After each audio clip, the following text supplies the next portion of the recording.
ਪੰਜਾਬ ਦੇ ਵਿੱਚ 2022 ਦੇ ਅੰਦਰ ਵਿਧਾਨ ਸਭਾ ਦੇ ਚੋਣ ਆਉਣੇ ਹੈ, ਲੇਕਿਨ ਉਸ ਤੋਂ ਪਹਿਲਾਂ ਇਸ ਵਕਤ ਪੰਜਾਬ ਦੀ ਸਿਆਸਤ ਦੇ ਵਿੱਚ ਜਿਹੜੇ ਨਵੇਂ ਪਹਿਲੂ ਹਰ ਰੋਜ਼ ਆ ਰਹੇ ਨੇ ਉਹ ਸਿਆਸਤ ਨੂੰ ਸਰਗਰਮ ਕਰੇ ਹੋਏ ਨੇ। ਹੁਣ ਸੁਖਦੇਵ ਸਿੰਘ ਢੀਂਡਸਾ ਅੱਡ ਤੋਂ ਇੱਕ ਨਵੀਂ ਪਾਰਟੀ ਬਣਾਉਂਦੇ ਹੋਏ ਨਜ਼ਰ ਆ ਰਹੇ ਨੇ। ਹਾਲਾਂਕਿ ਪਿਛਲੇ 1 ਸਾਲ ਤੋਂ ਸੁਖਦੇਵ ਸਿੰਘ ਢੀਂਡਸਾ ਦੀ ਗੱਲ ਕਰੀਏ ਤੇ ਰਣਜੀਤ ਸਿੰਘ ਬ੍ਰਹਮਪੁਰਾ ਦੁਆਰਾ ਬਣਾਈ ਪਾਰਟੀ ਟਕਸਾਲੀ ਅਕਾਲੀ ਦਲ ਦੇ ਵਿੱਚ ਨਜ਼ਰ ਆਉਂਦੇ ਸੀ, ਉਹਨਾਂ ਦੀ ਰੈਲੀਆਂ ਦੇ ਵਿੱਚ ਨਜ਼ਰ ਆਉਂਦੇ ਸੀ, ਸਟੇਜ ਸਾਂਝੀ ਕਰਦੇ ਨਜ਼ਰ ਆਉਂਦੇ ਸੀ। ਲੇਕਿਨ ਹੁਣ ਅੱਡ ਪਾਰਟੀ ਬਣਾਈ ਹੈ, ਕੀ ਵਜੂਦ ਰਹੇਗਾ ਉਹਨਾਂ ਦੀ ਪਾਰਟੀ ਦਾ? ਇਸ ਨੂੰ ਲੈ ਕੇ ਡਾਕਟਰ ਦਲਜੀਤ ਸਿੰਘ ਚੀਮਾ ਸਾਡੇ ਨਾਲ ਨੇ। ਸਰ, ਸ਼੍ਰੋਮਣੀ ਅਕਾਲੀ ਦਲ ਇੱਕ ਹੋਰ ਪੰਜਾਬ ਦੇ ਵਿੱਚ ਤਿਆਰ ਹੋ ਗਈ। ਸੁਖਦੇਵ ਸਿੰਘ ਢੀਂਡਸਾ ਕਹਿ ਰਹੇ ਨੇ ਕਿ ਮੈਂ ਸ਼੍ਰੋਮਣੀ ਅਕਾਲੀ ਦਲ ਪਾਰਟੀ ਬਣਾ ਰਿਹਾ ਕਿਉਂਕਿ ਮੈਂ ਟਕਸਾਲੀ ਅਕਾਲੀ ਹਾਂ ਔਰ ਮੈਨੂੰ ਅਕਾਲੀ ਦਲ ਤੋਂ ਕੋਈ ਨਹੀਂ ਕੱਢ ਸਕਦਾ। देखो गल ये है कि श्रोमणी अकाली दल जी पार्टी है ये 100 साल पुरानी पार्टी और पार्टी का एक संविधान है। उस संविधान के एक प्रक्रिया लखां की गिनती के मैंबरशिप की भर्ती होंगी है। सर्कल डेलीगेट, डिस्ट्रिक्ट डेलीगेट, सूबे के डेलीगेट तो फिर प्रधान की चोण होती और सारी पार्टी ने एक डेमोक्रेटिक प्रक्रिया के नाल सरदार सुखबीर सिंह बादल नूं प्रधान चुनिया हुआ। ਹੁਣ ਕਿਸੇ ਗਲੀ ਦੇ ਵਿੱਚ ਬਹਿ ਕੇ ਤੁਸੀਂ 4 ਬੰਦੇ ਇਕੱਠੇ ਕਰਕੇ, ਉਹ ਵੀ ਕੋਈ ਰਾਮੋਵਾਲੀਆ ਸਾਹਿਬ ਦੀ ਪਾਰਟੀ ਦਾ, ਕੋਈ ਜਾਗੋ ਪਾਰਟੀ ਦਾ, ਕੋਈ ਕਿਸੇ ਪਾਰਟੀ ਦਾ, ਕੋਈ ਟਕਸਾਲੀ ਅਕਾਲੀ ਦਲ ਦੇ, ਤੇ ਉਹਨਾਂ ਨੂੰ ਲੈ ਕੇ ਤੁਸੀਂ ਤੇ ਆਪਣੇ ਆਪ ਸੈਲਫ ਸਟਾਈਲਡ ਪ੍ਰਧਾਨ ਬਣ ਜਾਓ ਤੇ ਇਹ ਹਾਸੋਹੀਣੀ ਗੱਲ ਹੈ। ਇਹ ਢੀਂਡਸਾ ਸਾਹਿਬ ਵਰਗੇ ਇਸ ਲੈਵਲ ਦੇ ਲੀਡਰ ਨੂੰ ਸ਼ੋਭਾ ਨਹੀਂ ਦਿੰਦੀ ਗੱਲ। ਡੈਮੋਕ੍ਰੈਟਿਕ ਸਿਸਟਮ ਹੈ, ਕੋਈ ਨਵੀਂ ਪਾਰਟੀ ਬਣਾਉਣੀ ਹੈ, ਅੱਗੇ ਬਹੁਤ ਬਣੀਆਂ, ਤੁਸੀਂ ਵੀ ਬਣਾਓ, ਆਪਣੀ ਮਿਹਨਤ ਕਰੋ, ਪਰ ਜਾਲਸਾਜੀ ਕਰਕੇ ਜੇ ਕੰਮ ਕਰੋਗੇ ਤਾਂ ਫਿਰ ਤੁਹਾਨੂੰ ਆਪ ਹੀ ਜਿਹੜੀਆਂ ਹਾਸੋਹੀਣੀ ਸਥਿਤੀ ਦਾ ਸਾਹਮਣਾ ਕਰਨਾ ਪਏਗਾ। ਇਸ ਕਰਕੇ ਮੈਂ ਤਾਂ ਉਹਨਾਂ ਨੂੰ ਬੇਨਤੀ ਕਰ ਸਕਦਾ ਵੀ ਉਮਰ ਦੇ ਹਿਸਾਬ ਦੇ ਨਾਲ ਸਾਰੀ ਜ਼ਿੰਦਗੀ ਸ਼੍ਰੋਮਣੀ ਅਕਾਲੀ ਦਲ 'ਚ ਕੰਮ ਕਰਕੇ ਸਾਰਾ ਕੁਝ ਜਾਣਦਿਆਂ ਹੋਇਆ ਇੱਦਾਂ ਦਾ ਗੁੰਮਰਾਹਕੁਨ ਪ੍ਰਚਾਰ ਜਿਹੜਾ ਇਹਦਾ ਇੱਕ ਦਿਨ ਦੀ ਵੀ ਲਾਈਫ ਨਹੀਂ ਹੁੰਦੀ। ਤੇ ਕੋਈ ਅੱਛਾ ਕੰਮ ਕਰਨ ਆਪਣਾ ਜੇ ਕਰਨਾ ਚਾਹੁੰਦੇ ਤਾਂ ਉੱਤੇ ਕੋਈ ਰੋਕ ਨਹੀਂ ਲਾ ਸਕਦਾ। ਲੇਕਿਨ ਹੁਣ ਉਹ ਸ਼੍ਰੋਮਣੀ ਅਕਾਲੀ ਦਲ ਪਾਰਟੀ ਦੇ ਨਾਂ ਤੇ ਵੀ ਦਾਅਵਾ ਠੋਕਦੇ ਨਜ਼ਰ ਆ ਰਹੇ ਨੇ ਔਰ ਸਿੱਬਲ ਵੀ ਕਹਿ ਰਹੇ ਨੇ ਕਿ ਮੈਂ ਸਿੱਬਲ ਵੀ ਲਊਂਗਾ। ਬਰਨਾਲਾ ਸਾਹਿਬ ਦਾ ਜ਼ਿਕਰ ਕਰਦੇ ਨਜ਼ਰ ਆ ਰਹੇ ਨੇ ਕਿ ਬਰਨਾਲਾ ਸਾਹਿਬ ਦੇ ਸਮਾਂ ਵੀ ਇਹੋ ਜਿਹਾ ਕੁਝ ਹੋਇਆ ਸੀ ਔਰ ਮੈਂ ਵੀ ਹੁਣ ਇਹੋ ਜਿਹਾ ਕੁਝ ਕਰਕੇ ਵਿਖਾਊਂਗਾ। ਦੇਖੋ, ਜਾ ਕੇ ਇਲੈਕਸ਼ਨ ਕਮਿਸ਼ਨ ਕੋਲ ਬਹਿ ਜਾਣ, ਠੀਕ ਹੈ ਨਾ, ਸਿੰਬਲ ਮਿਲਦਾ ਤਾਂ ਸਾਨੂੰ ਦੱਸ ਦੇਣ, ਠੀਕ ਹੈ, ਅੱਜ ਤਾਂ ਖੁੱਲ੍ਹੀ ਛੁੱਟੀ ਜਾਣ ਵੀ ਇਲੈਕਸ਼ਨ ਕਮਿਸ਼ਨ ਜੇ ਦਿੰਦਾ ਸਿੰਬਲ ਤਾਂ ਲੈ ਲੈਣ ਸਿੰਬਲ, ਸਾਨੂੰ ਕੀਤਾ ਇੱਦਾਂ ਸਿੰਬਲ ਮਿਲਦੇ ਹੁੰਦੇ ਆ ਵੀ ਜਿਹੜਾ ਮਰਜ਼ੀ ਜਾਏ, ਜਦੋਂ ਮਰਜ਼ੀ ਰਾਤ ਨੂੰ ਸੁੱਤਾ ਉੱਠੇ ਤੇ ਸਵੇਰੇ ਜਾ ਕੇ ਤੇ ਮੈਂ ਕਹਾਂ ਕਿ ਮੈਂ ਦੇਸ਼ ਦੀ ਫਲਾਣੀ ਨੈਸ਼ਨਲ ਪਾਰਟੀ ਦਾ ਸਿੰਬਲ ਮੈਨੂੰ ਦਿਓ, ਇੱਦਾਂ ਸਿੰਬਲ ਮਿਲ ਜਾਂਦੇ। ਇਸ ਕਰਕੇ ਚੰਗੇ ਜਦ ਇਸ ਉਮਰ ਦੇ ਲੀਡਰ ਨੂੰ ਇਹ ਗੱਲਾਂ ਸ਼ੋਭਾ ਹੀ ਨਹੀਂ ਦਿੰਦੀ ਜਿਹੜੀਆਂ ਉਹ ਕਰ ਰਹੇ। ਕੀ ਲੱਗਦਾ ਤੁਹਾਨੂੰ ਚੌਧਰ ਦੀ ਲੜਾਈ ਹੈ? ਕਿਉਂਕਿ ਸਿੱਧੇ ਤੌਰ ਤੇ ਬ੍ਰਹਮਪੁਰਾ ਸਾਹਿਬ ਵਿੱਚ ਕਹਿੰਦੇ ਹੋਏ ਨਜ਼ਰ ਆਏ ਕਿ ਦੁੱਖ ਹੁੰਦਾ ਜਿਹੜਾ ਆਪਣੇ ਨਾਲ ਤੁਰਦਾ ਔਰ ਬਿਨਾਂ ਦੱਸੇ ਨਵੀਂ ਪਾਰਟੀ ਬਣਾ ਲੈਂਦਾ। ਲਗਭਗ 1 ਸਾਲ ਬ੍ਰਹਮਪੁਰਾ ਸਾਹਿਬ ਨਾਲ ਚਲਦੇ ਨਜ਼ਰ ਆਏ ਔਰ ਉਹ ਕਹਿੰਦੇ ਕਿ ਮੇਰੇ ਨਾਲ ਵਿਚਾਰ ਵਟਾਂਦਰਾ ਵੀ ਨਹੀਂ ਕੀਤਾ ਕਿ ਨਵੀਂ ਪਾਰਟੀ ਮੈਂ ਬਣਾਉਣ ਜਾ ਰਿਹਾ, ਚੁੱਪ ਕਰਕੇ ਗਏ ਔਰ ਪਾਰਟੀ ਬਣਾ ਕੇ ਅੱਡ ਹੋ ਗਏ। ਦੇਖੋ, ਵਿਚਾਰ ਵਟਾਂਦਰਾ ਸਲਾਹਕਾਰ ਹੈਗੇ ਉਹਨਾਂ ਦੀ ਕਾਂਗਰਸ ਪਾਰਟੀ। ਬ੍ਰਹਮਪੁਰਾ ਸਾਹਿਬ ਨਾਲ ਤੇ ਆਪ ਧੋਖਾ ਹੋਇਆ। ਪਹਿਲਾਂ ਕਹਿੰਦੇ ਸੀ ਸਰਦਾਰ ਸੁਖਬੀਰ ਸਿੰਘ ਬਾਦਲ ਦੀ ਲੀਡਰਸ਼ਿਪ ਨਹੀਂ ਮੰਨਦਾ ਮੈਂ, ਫਿਰ ਉਹਨਾਂ ਨੇ ਕਿੰਨੇ ਸੀਨੀਅਰ ਲੀਡਰ ਨੇ ਬ੍ਰਹਮਪੁਰਾ ਸਾਹਿਬ, ਉਹਨਾਂ ਨੇ ਪਾਰਟੀ ਵੀ ਬਣਾਈ ਹੋਈ ਹੈ। ਫਿਰ ਉਹਦੇ ਵਿੱਚ ਵੀ ਜਾ ਕੇ ਸ਼ਾਮਲ ਕਰਨ ਦੀ ਬਜਾਏ ਉਹਨਾਂ ਦੇ ਵੀ ਬੰਦੇ ਤੋੜ ਕੇ ਤੇ ਨਵੀਂ ਪਾਰਟੀ ਬਣਾ ਲਈ। ਇਹਦਾ ਮਤਲਬ ਹੈ ਕਿ ਜਿਹੜੀ ਤੁਹਾਡੀ ਪਹਿਲਾਂ ਤੁਸੀਂ ਗੱਲਾਂ ਕਹੀਆਂ ਸੀ ਕਿ ਮੈਂ ਬਾਦਲ ਪਰਿਵਾਰ ਤੋਂ ਪਾਰਟੀ ਵੱਖਰੀ ਕਰਨੀ ਚਾਹੁੰਦਾ, ਇਤਬਾਰ ਤੁਹਾਨੂੰ ਕਿਸੇ ਤੇ ਵੀ ਨਹੀਂ। ਨਾ ਤੁਸੀਂ ਸਰਦਾਰ ਰਣਜੀਤ ਸਿੰਘ ਬ੍ਰਹਮਪੁਰਾ ਸਾਹਿਬ ਦੀ ਲੀਡਰਸ਼ਿਪ ਪ੍ਰਵਾਨ ਕੀਤੀ, ਪਹਿਲਾਂ 1920 ਵਾਲੀ ਦੇ ਮੀਟਿੰਗਾਂ ਵੀ ਤੁਸੀਂ ਅਟੈਂਡ ਕੀਤੀਆਂ ਸਰਦਾਰ ਰਵਿੰਦਰ ਸਿੰਘ ਦੀਆਂ, ਉਹਨਾਂ ਦੀ ਵੀ ਨਹੀਂ ਪ੍ਰਵਾਨ ਕੀਤੀ। ਤੇ ਇਹਦਾ ਮਤਲਬ ਮਨ ਦੇ ਵਿੱਚ ਤੇ ਕਿਤੇ ਨਾ ਕਿਤੇ ਖਾਸ਼ ਇਹੀ ਹੈ ਕਿ ਮੈਂ ਲੀਡਰ ਬਣਾ, ਮੈਂ ਪ੍ਰਧਾਨ ਬਣਾ ਤੇ ਮੈਂ ਤੇ ਇੱਦਾਂ ਪਾਰਟੀਆਂ ਨਹੀਂ ਬਣਦੀਆਂ। ਹਰ ਬੰਦਾ ਕਹੇ ਮੈਂ ਪ੍ਰਧਾਨ ਬਣਨਾ, ਹਰ ਤਾਂ ਨਹੀਂ ਪ੍ਰਧਾਨ ਬਣਦਾ, ਪ੍ਰਧਾਨ ਤੇ ਕੀ ਬਣ ਸਕਦਾ। ਲੇਕਿਨ ਇਹ ਕਿਹੋ ਜਿਹੀ ਸਿਆਸਤ ਹੈ? ਕਿਉਂਕਿ ਬ੍ਰਹਮਪੁਰਾ ਸਾਹਿਬ ਸਿੱਧੇ ਕਹਿੰਦੇ ਨਜ਼ਰ ਆਏ ਕਿ ਪ੍ਰਧਾਨਗੀ ਲੈਣੀ ਤੇ ਟਕਸਾਲੀ ਅਕਾਲੀ ਦਲ ਦੀ ਪ੍ਰਧਾਨਗੀ ਲੈ ਲਓ, ਮੈਂ ਪਿੱਛੇ ਹਟ ਜਾਊਂਗਾ, ਮੈਂ ਤੁਹਾਨੂੰ ਪ੍ਰਧਾਨਗੀ ਦੇਣ ਲਈ ਵੀ ਤਿਆਰ ਹਾਂ, ਲੇਕਿਨ ਉਸ ਲਈ ਵੀ ਨਹੀਂ ਮੰਨੇ, ਇੱਕ ਨਵੀਂ ਪਾਰਟੀ ਤਿਆਰ ਕੀਤੀ। ਕਿਉਂਕਿ ਕਾਂਗਰਸ ਨੇ ਇਹਨਾਂ ਨੂੰ ਸਮਝਾਇਆ ਨਾ ਕਿ ਜੇ ਤੁਸੀਂ ਟਕਸਾਲੀ ਲਫ਼ਜ਼ ਨਾਲ ਲਾਓਗੇ ਤੇ ਫਿਰ ਤੁਹਾਨੂੰ ਹਿੰਦੂਆਂ ਦੇ ਵੋਟਾਂ ਨਹੀਂ ਪੈਣੀਆਂ।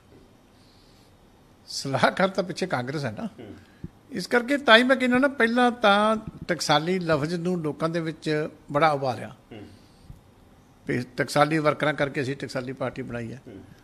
ਤੇ ਹੁਣ ਜਦੋਂ ਢੀਂਡਸਾ ਸਾਹਿਬ ਨੂੰ ਉਹਨਾਂ ਨੇ ਕਿਹਾ ਵੀ ਤੁਸੀਂ ਬਣ ਜਾਓ, ਤੇ ਹੁਣ ਢੀਂਡਸਾ ਸਾਹਿਬ ਭੱਜ ਗਏ। ਭੱਜੇ ਕਿਉਂ ਪਹਿਲਾਂ ਹੀ ਦੱਸਣ। ਹੁਣ ਟਕਸਾਲੀ ਲਫ਼ਜ਼ ਇੰਨਾ ਮਾੜਾ ਲੱਗਣ ਲੱਗ ਗਿਆ ਉਹਨੂੰ।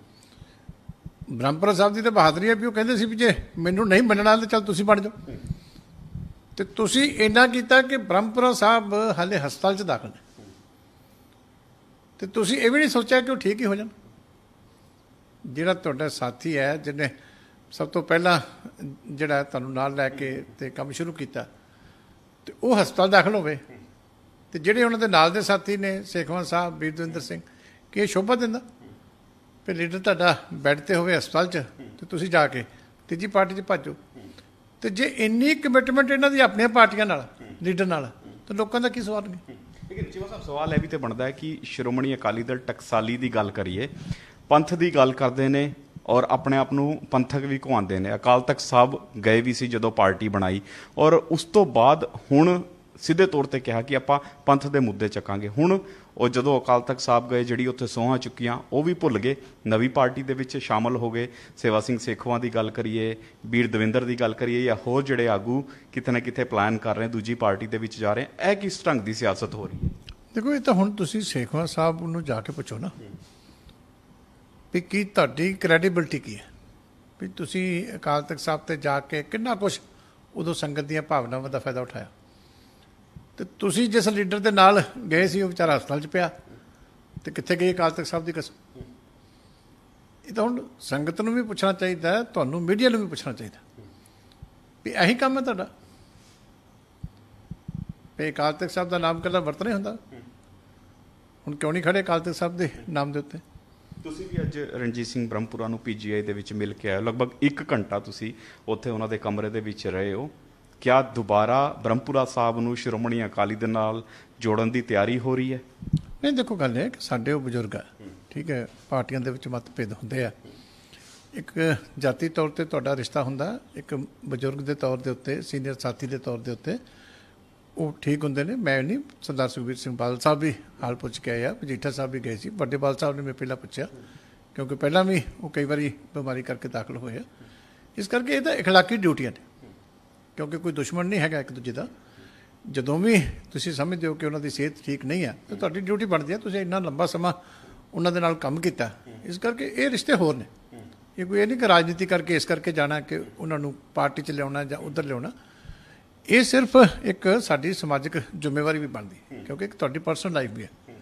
ਇਸ ਕਰਕੇ ਜਦੋਂ ਕੋਈ ਤੁਹਾਡਾ ਸੀਨੀਅਰ ਸਾਥੀ ਬਿਮਾਰ ਹੈ ਤਾਂ ਕੁਦਰਤੀ ਗੱਲ ਹੈ ਤੁਸੀਂ ਉਹਨਾਂ ਦਾ ਹਾਲ ਚਾਲ ਪੁੱਛਣ। ਉਹਨਾਂ ਨੂੰ ਮੌਕਾ ਤੇ ਹੈ, ਮੌਕਾ ਵੀ ਵਧੀਆ, ਕਿਉਂਕਿ ਉਹ ਲੀਡਰ ਹੁਣ ਕਹਿੰਦਾ ਨਜ਼ਰ ਆ ਰਿਹਾ ਮੇਰੀ ਪਿੱਠ ਦੇ ਵਿੱਚ ਛੁਰਾ ਭੌਂਕਣ ਦਾ ਕੰਮ ਕੀਤਾ ਇਹਨਾਂ ਨੇ, ਜਿਸ ਢੰਗ ਦੇ ਨਾਲ ਆ ਮੇਰੇ ਨਾਲ ਤੁਰੇ ਔਰ ਬਾਅਦ ਦੇ ਵਿੱਚ ਬਿਨਾਂ ਦੱਸੇ ਹੀ ਚਲੇ ਗਏ। ਨਹੀਂ, ਦੇਖੋ, ਇਹ ਤਾਂ ਹੁਣ ਮੈਂ ਸਮਝਦਾ ਕਿ ਇਹਨਾਂ ਨੂੰ ਇਸ ਤਰ੍ਹਾਂ ਨਹੀਂ ਕਰਨਾ ਚਾਹੀਦਾ, ਕਿਉਂਕਿ ਕੁਦਰਤੀ ਗੱਲ ਹੈ ਜਦੋਂ ਬਿਮਾਰ ਹੁੰਦਾ ਬੰਦਾ ਤਾਂ ਉਦੋਂ ਕੋਈ ਧੋਖਾ ਦੇਵੇ ਉਹਦੀ ਪੀੜ ਉਸ ਤੋਂ ਵੀ ਵੱਧ ਹੁੰਦੀ।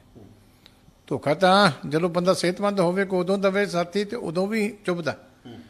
ਪਰ ਇਸ ਮੌਕੇ ਮੈਂ ਵੀ ਸਮਝਦਾ ਕਿ ਉਹਨਾਂ ਦੀ ਗੱਲ ਦੇ ਵਿੱਚ ਵਜਨ ਹੈ ਕਿ ਉਹ ਹਸਪਤਾਲ ਬੈਠੇ ਹੋਣ ਤੇ ਨਾਲ ਦਿਆਂ ਦਾ ਵੀ ਨਾ ਪਤਾ ਹੋਵੇ ਉਹ ਜਾ ਕੇ ਤੀਜੀ ਪਾਰਟੀ ਸ਼ਾਮਲ ਹੋ ਗਏ। ਇਸ ਲਈ ਮੈਂ ਮੰਦਭਾਗੀ ਸਥਿਤੀ ਹੈ ਉਹਨਾਂ ਦੀ ਮਾਨਸਿਕ ਅਵਸਥਾ ਮੈਂ ਸਮਝਦਾ। ਪੂਰਾ ਸਾਹਿਬ ਜੇਕਰ ਵਾਪਸੀ ਕਰਨਾ ਚਾਹੁੰਦੇ ਹੈ ਤਾਂ ਦਰਵਾਜ਼ੇ ਖੁੱਲੇ ਹੈ ਸ਼੍ਰੋਮਣੀ ਅਕਾਲੀ ਦਲ ਦੇ। ਦੇਖੋ, ਗੱਲ ਇਹ ਹੈ ਕਿ ਮੈਂ ਇਸ ਜਿਹੜੀ ਬਿਮਾਰੀ ਦੀ ਉਹਨਾਂ ਦੀ ਜਿਹੜੀ ਹੈਗੀ ਹੈ ਅਵਸਥਾ, ਉਹਦੇ ਵਿੱਚ ਕੋਈ ਪੋਲੀਟੀਕਲ ਰੰਗਤ ਨਹੀਂ ਦੇਣਾ ਚਾਹੁੰਦਾ, ਠੀਕ ਹੈ ਨਾ। ਉਹ ਸਾਡੇ ਸੀਨੀਅਰ ਨੇ, ਅਸੀਂ ਰਿਗਾਰਡ ਕਰਦੇ ਹਾਂ, ਪ੍ਰਧਾਨ ਸਾਹਿਬ ਵੀ ਹਮੇਸ਼ਾ ਰਿਗਾਰਡ ਕਰਦੇ ਆ, ਪਰਸਨਲ ਰਿਗਾਰਡ ਨੇ। ਇਸ ਕਰਕੇ ਇਹਨਾਂ ਚੀਜ਼ਾਂ ਨੂੰ ਦੋਨੇ ਪਾਸੇ ਨਹੀਂ ਜੋੜਨਾ ਚਾਹੀਦਾ।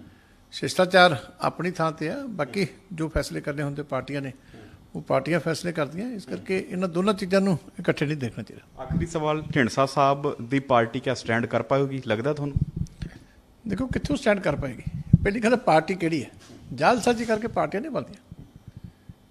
ਇਹ ਪਾਰਟੀ ਅਕਾਲ ਦਾ ਮਜ਼ਾਕ ਬਣਿਆ ਪਿਆ ਭਈ ਵੱਖ-ਵੱਖ ਪਾਰਟੀਆਂ ਦੇ ਬੰਦੇ ਇਕੱਠੇ ਹੋਏ ਤੇ ਉਹਨਾਂ ਨੇ ਢੀਂਡਸਾ ਸਾਹਿਬ ਨੂੰ ਪ੍ਰਧਾਨ ਬਣਾਤਾ। ਪ੍ਰਧਾਨ ਕਿਹੜਾ ਬਣਾਤਾ? ਸ਼੍ਰੋਮਣੀ ਅਕਾਲੀ ਦਲ ਦਾ ਬਣਾਤਾ। ਤੇ ਸ਼੍ਰੋਮਣੀ ਅਕਾਲੀ ਦਲ ਦਾ ਉੱਥੇ ਕੋਈ ਮੈਂਬਰ ਨਹੀਂ, ਕੋਈ ਡੈਲੀਗੇਟ ਨਹੀਂ। ਇਸ ਕਰਕੇ ਤਾਂ ਹਾਸੋਹੀਣੀ ਸਥਿਤੀ ਆ। ਉਹਨਾਂ ਨੂੰ ਨਹੀਂ ਸੀ ਆਪਣੀ ਇਹ ਸਥਿਤੀ ਲਾਉਣੀ ਚਾਹੀਦੀ। ਜੇ ਬਣਾਉਣੀ ਪਾਰਟੀ ਜਿਹੜੇ ਨਾਮ ਤੇ ਬਣਾਉਣੀ ਆ ਵੱਖਰੇ ਤੇ ਬਣਾਉਣ, ਕੋਈ ਉਹਨਾਂ ਨੂੰ ਰੋਕ ਨਹੀਂ ਸਕਦਾ। ਆਪਣੀ ਮਿਹਨਤ ਕਰਨੀ ਉਹਨਾਂ ਨੇ ਕਰਨ। ਚਲੋ, ਪੰਜਾਬ ਦੀ ਜੇਕਰ ਗੱਲ ਕਰੀਏ, ਸਰਗਰਮ ਸਿਆਸਤ ਹੁੰਦੀ ਇਸ ਵੇਲੇ ਪੰਜਾਬ ਦੇ ਵਿੱਚ ਨਜ਼ਰ ਆ ਰਹੀ ਹੈ। ਵੇਖਣ ਵਾਲੀ ਗੱਲ ਰਹੇਗੀ ਕਿ ਇਲੈਕਸ਼ਨਾਂ ਤੱਕ ਪੰਜਾਬ ਦੇ ਵਿੱਚ ਆ ਸਰਗਰਮ ਸਿਆਸਤ ਜਿਹੜੀ ਹੈ ਉਹ ਕੀ ਕੁਝ ਨਵੇਂ ਰੰਗ ਲੈ ਕੇ ਆਉਂਦੀ ਹੈ। ਕੈਮਰਾਮੈਨ ਦਵਿੰਦਰ ਸਿੰਘ ਦੇ ਨਾਲ ਵਿਨੀਤ ਕਪੂਰ, ANB ਨਿਊਜ਼, ਚੰਡੀਗੜ੍ਹ।